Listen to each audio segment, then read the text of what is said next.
Hello guys, कल के lecture में हमने किया था दो ध्रुवीय विश्व का आरंभ के क्वेश्चन एंड उसके आंसर।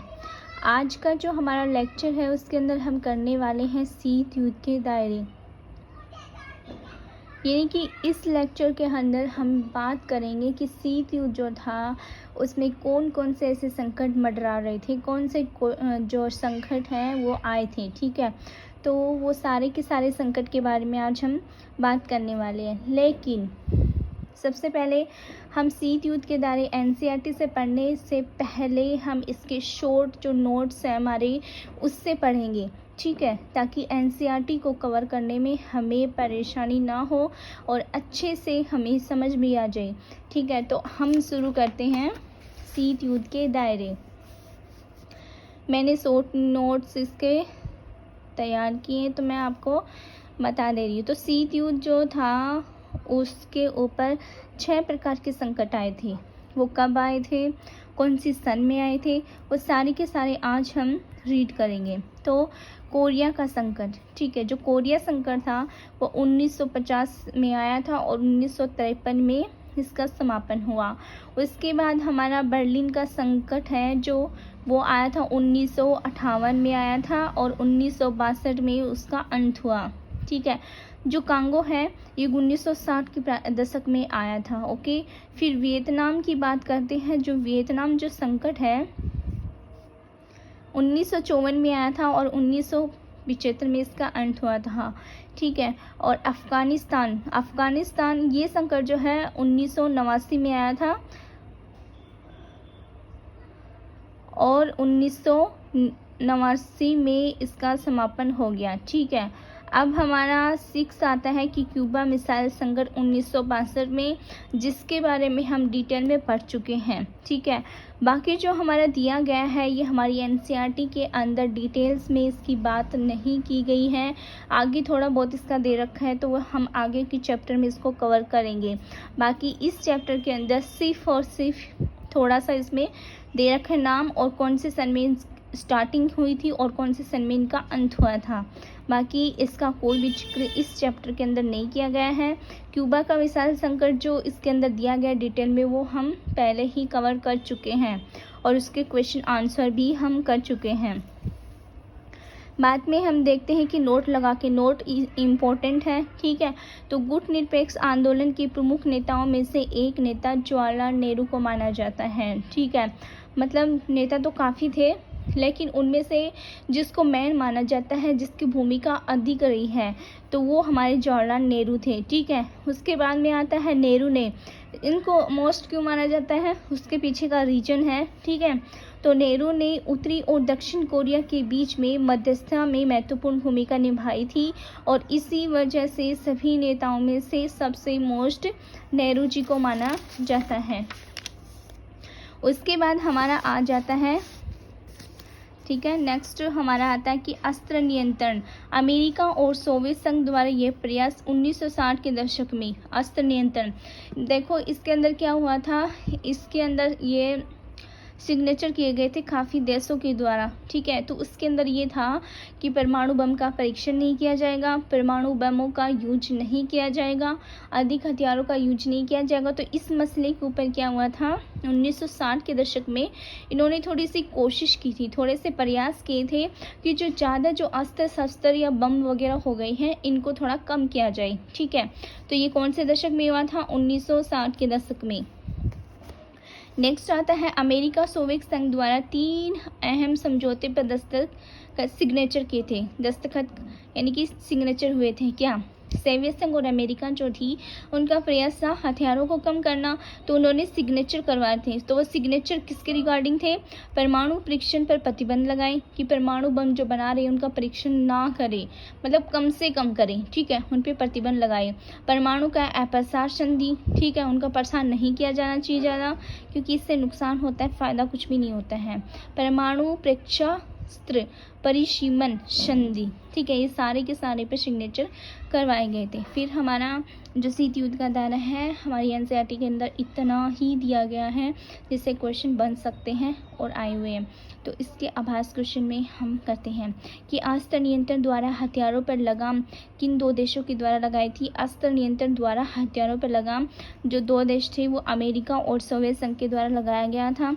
नेक्स्ट, दो महाशक्तियों द्वारा कितने अहम समझौते पर दस्तखत किए थे। तो तीन थे जो ये हैं, ठीक है, अमेरिका और सोवियत संघ के द्वारा सिग्नेचर किए गए थे 3 अहम समझौते पर।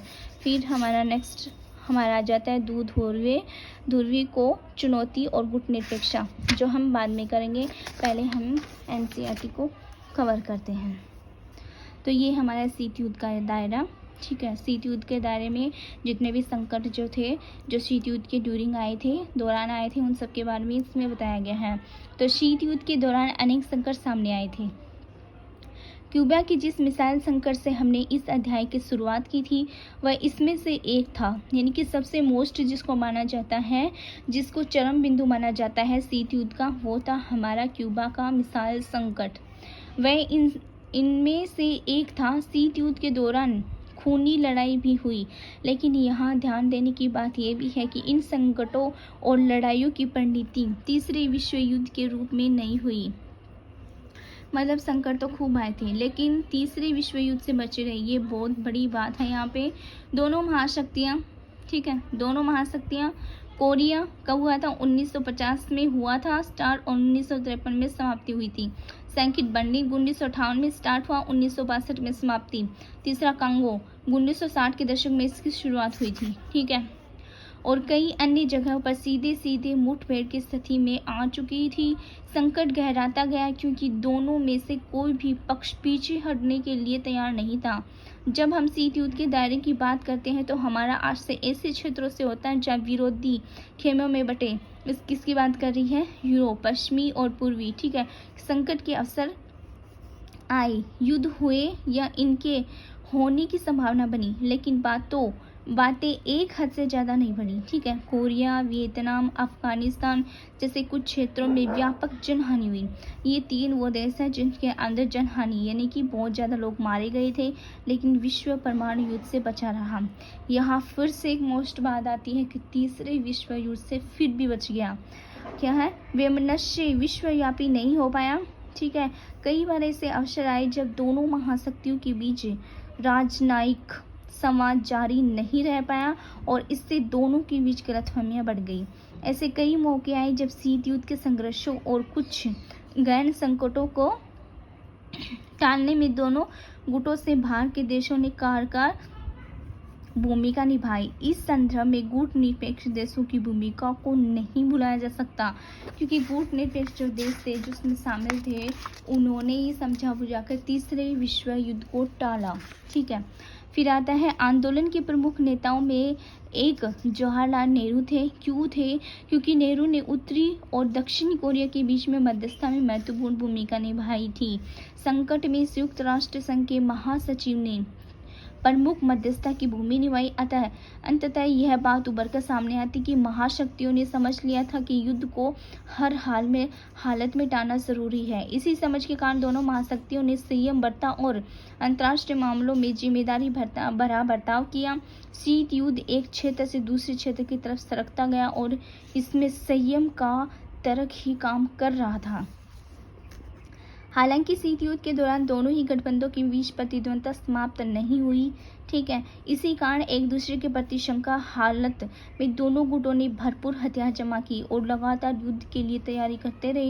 मतलब उनको था करेंगे लेकिन हुआ नहीं, क्योंकि गुट निरपेक्ष देशों में जो शामिल थे उन्होंने समझा बुझाकर तीसरे विश्व युद्ध से आज़ादी दिला दी, मतलब नहीं हो पाया, ठीक है। फिर है दोनों देश लगातार इस बात को समझ रहे थे कि संयम के बावजूद युद्ध हो सकता है। दोनों पक्षों में कोई भी दूसरे के हथियारों की संख्या को लेकर गलत अनुमान लगा सकता है। दोनों गुट एक दूसरे की मंशा को समझने में भूल कर सकते हैं। यहाँ पे इस बात को लेकर बताया गया है कि अमेरिका और जो सोवियत संघ है उनमें कन्फ्यूजन भी हो सकती है कि उसके पास इतने हथियार है, मेरे पास इतने हैं, उसके पास ज़्यादा हो सकते हैं, मेरे पास कम है। तो इस स्थिति में था। इसके अतिरिक्त सवाल ये भी था कि कोई परमाणु दुर्घटना हो गई तो क्या होगा। अगर गलती से कोई परमाणु हथियार चल जाए या कोई सैनिक क्या होती है शरारतन युद्ध शुरू कर, मतलब शरारती कर दे, ठीक है, युद्ध शुरू करने के इरादे से कोई हथियार चला दे तो क्या होगा। अगर परमाणु हथियार के कारण कोई दुर्घटना हो जाए तो क्या होगा। ऐसी दुर्घटना का शिकार हुए देश नेताओं को किससे पता चलेगा कि यह शत्रु का पर षड्यंत्र नहीं अथवा दूसरी तरफ से कोई मिसाइल नहीं दागी गई बल्कि यह महज एक दुर्घटना थी। ऐसा हो भी सकता है। देखो, डराने के लिए क्या हो सकता है, अगर थोड़ा सा मजाक करने के लिए ऐसा कर दे तो वो बहुत भारी पड़ सकता है, क्योंकि दूसरे देश को पता नहीं होता और गुस्से गुस्से में वो युद्ध छिड़ भी सकता है। तो ऐसी स्थितियाँ आ गई थी, ठीक है। उसके बाद हमारा क्या आता है, इस काल समय रहते अमेरिका और सोवियत संघ ने कुछ परमाणविक और अन्य हथियारों को सीमित या समाप्त करने के लिए आपस में सहयोग करने का फैसला किया। दोनों महाशक्तियों ने फैसला किया कि अस्त्र नियंत्रण सबसे मोस्ट बात थी। शीत युद्ध के दायरे में द्वारा हथियारों की होड़ पर लगाम की जा सकती है और उसमें स्थायी संतुलन बनाया जा सकता है। ऐसे प्रयास की शुरुआत कब हुई, 1960 के दशक में, और किस तरफ हुई, उत्तरार्ध में हुई, ठीक है। मोस्ट इम्पोर्टेंट है, ठीक है, कि 1960 में तो हुई थी, पर कौन से, किस तरफ हुई, किस दिशा में, उत्तरार्ध में। एक दशक के भीतर दोनों पक्षों ने 3 अहम समझौते पर दस्तखत किए। ये संधियां थी परमाणु परीक्षण प्रतिबंधन संधि, दूसरी थी परमाणु अपसारण संधि और तीसरी थी परमाणु प्रेक्षेपास्त्र परिसीमन संधि, ठीक है। इसके बाद महाशक्तियों ने अस्त्र परिसीमन के लिए बर्ताव के कई दौर की और हथियारों पर अंकुश रखने के लिए अनेक संधियां की। जो मोस्ट संधियां थी वो एनसीईआरटी में दे रखी है, जिसके बारे में हम पढ़ चुके हैं। अगला जो नेक्स्ट आएगा उसमें 2 ध्रुवीय को चुनौती, जो 2 ध्रुवीय जो देश थे जो बंटवारा हुआ था उनको चुनौती क्या थी उनके सामने, वो नेक्स्ट लेक्चर में हम देखने वाले हैं। तो आप भी मेरी तरह इस तरीके से शॉर्ट नोट्स अपनी बुक में जो खाली जगह है यहाँ पे बना सकते हैं ताकि आपको समस्या ना हो। ये जो दी गई है इनको हम साथ में लास्ट में पढ़ेंगे। इनफैक्ट ये इसके 2 ध्रुवीय को चुनौती गुट निरपेक्षा के संबंध में दी गई हैं, जो नेक्स्ट लेक्चर में करेंगे। आई होप आपको ये समझ में आ चुका होगा। और जो है ये हमारा ये दे रखा है यहाँ पे शीत युद्ध का घटनाक्रम। शीत युद्ध के दौरान जितनी भी घटना हुई थी ना वो सारी की सारी इसके अंदर दी गई हैं। तो इससे बहुत ही मोस्ट इंपॉर्टेंट क्वेश्चन बनते हैं, जैसे बर्लिन की दीवार कब खड़ी गई थी, क्यूबा में मिसाइल संकट कब हुआ था, ठीक है, हंगरी में सोवियत संघ का हस्तक्षेप कब हुआ था, सेंट्रो संधि क्या है, किस बारे में की गई थी। तो सारी की सारी इस चैप्टर के अंदर जितना भी कुछ सन में हुआ था वो सारी इन्फॉर्मेशन इसके अंदर दी गई है। तो इसको याद करना बहुत इम्पोर्टेंट है। सो गाइस, आई थिंक आपको शीत युद्ध का दायरा अच्छे से समझ में आ गया होगा। उसके क्वेश्चन जो है वो हम कर लेते हैं। शीत युद्ध के दायरे के क्वेश्चन आंसर लेक्चर थोड़ा सा बड़ा होने के कारण हम इसको नेक्स्ट वीडियो में करेंगे। Thank you guys.